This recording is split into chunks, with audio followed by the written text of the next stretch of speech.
रात की खामोशी, अंधेरा और चारों तरफ फैली वो दहशत जिसे महसूस करके ही इंसान की रूह कांप उठे।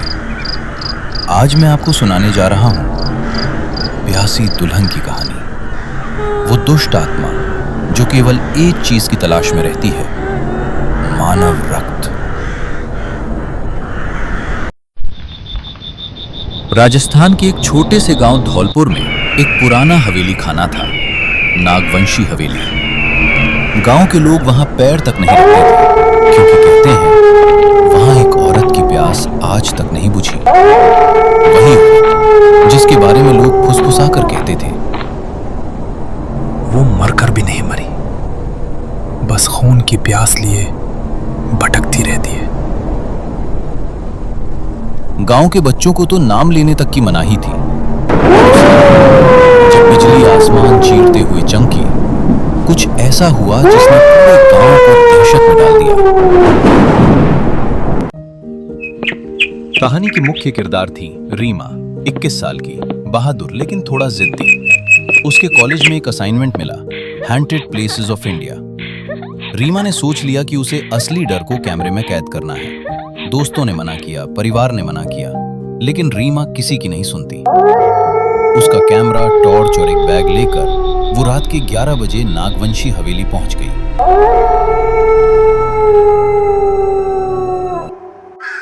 हवेली के बाहर सन्नाटा उतरा हुआ था। सूखे पेड़ों पर चमगादड़ लटके थे और हवा में बदबू थी, सड़ी हुई लाश की बदबू। रीमा कांप तो रही थी पर उत्सुकता ज्यादा थी।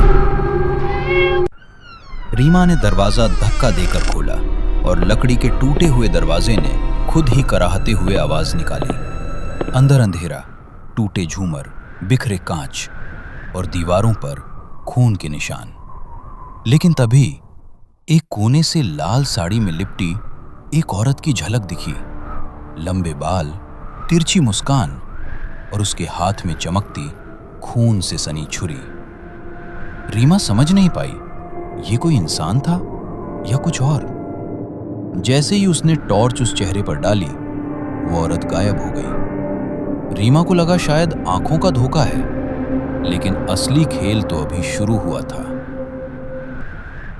रीमा उत्सुकता में महल में आगे आगे बढ़ती है और ऐसी जगह पहुंच जाती है जहां जाना उसकी सबसे बड़ी गलती थी। रीमा महल के तहखाने में चली जाती हैं। रीमा को हवेली के अंदर एक पुरानी किताब मिली जिस पर लिखा था पांडुलिपि, रक्त प्यासी नर्तकी। रीमा ने पढ़ना शुरू किया। 100 साल पहले इस हवेली में चंद्रलेखा नाम की एक सुंदर नर्तकी रहती थी। उसकी खूबसूरती और नृत्य देखकर राजा भी उस पर मोहित हो गया था। लेकिन चंद्रलेखा की एक प्रेम कहानी थी। सुधा, चलो यहाँ से भाग चलते हैं। मुझे लगता है कि राजा को हमारे बारे में पता चल गया है। वो तुम्हें मार डालेगा। अगर तुम्हें कुछ हो गया तो मैं भी जी नहीं पाऊंगी। चंद्रलेखा मेरी जान, तुम बिल्कुल भी फिक्र मत करो, मैं कुछ ना कुछ करूंगा और तुम्हें यहाँ से ले जाऊं। जो हवेली के मालिक राजा को पसंद नहीं आया। प्रेमी की हत्या कर दी गई।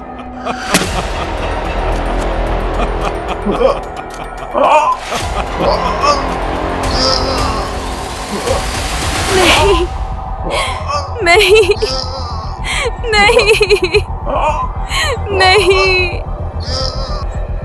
और चंद्रलेखा को जिंदा जला दिया गया।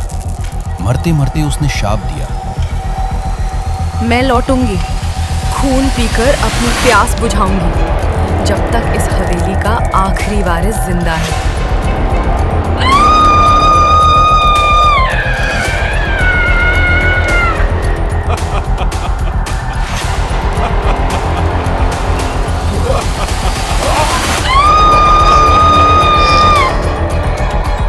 रीमा पढ़ ही रही थी कि अचानक हवा का झोंका आया। किताब खुद ब खुद बंद हो गई।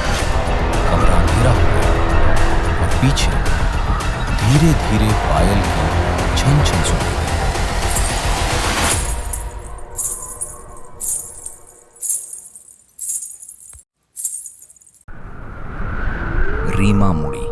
और सामने वही लाल साड़ी वाली प्यासी दुल्हन खड़ी थी। उसकी आंखें लाल, बिल्कुल बिल्ली जैसी, मुंह से खून टपक रहा था, चेहरे पर जले हुए निशान और हाथ में लटक रही थी मानव खोपड़ी। रीमा भय से जम गई। दुल्हन उसकी ओर बढ़ी, धीरे धीरे, कातिलाना मुस्कान के साथ।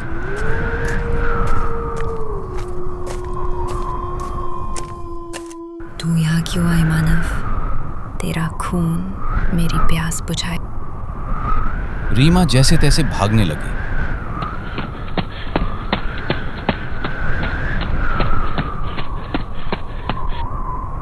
सीढ़ियों से नीचे गिरते गिरते बची, लेकिन दुल्हन उसके पीछे हवा की तरह तैरते हुए पहुंच गई।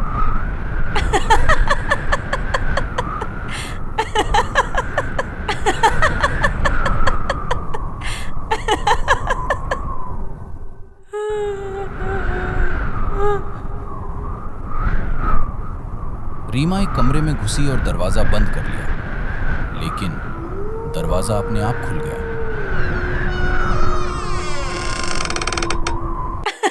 दुल्हन दीवार से होकर अंदर आ चुकी थी।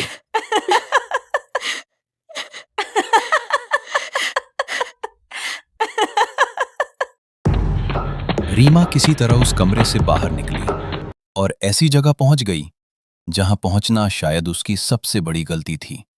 वो महल के एक ऐसे कमरे में पहुंच गई जहां जाना बिल्कुल मन था, और उसने वो देख लिया जिसे देखते ही रीमा के होश उड़ गए।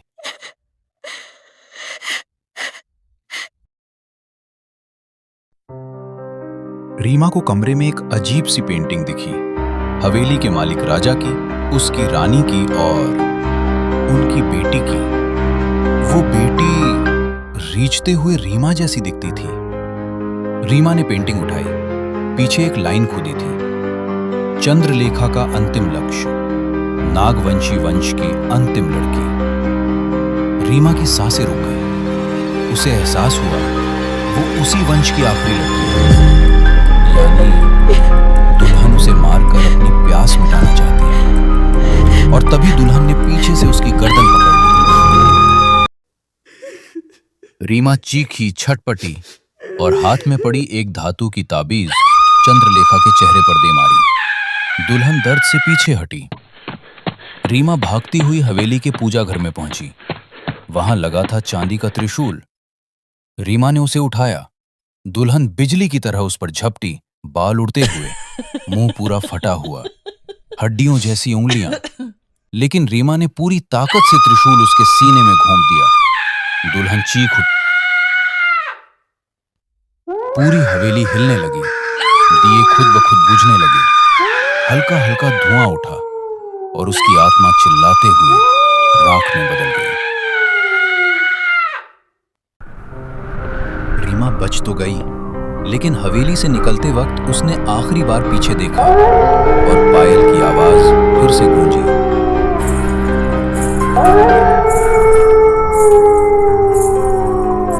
रीमा की सांस रुक गई, क्योंकि सामने दरवाजे की पीछे वाली दीवार पर खून से लिखा था, मैं फिर लौटूंगी, क्योंकि मेरी प्यास कभी नहीं बुझती।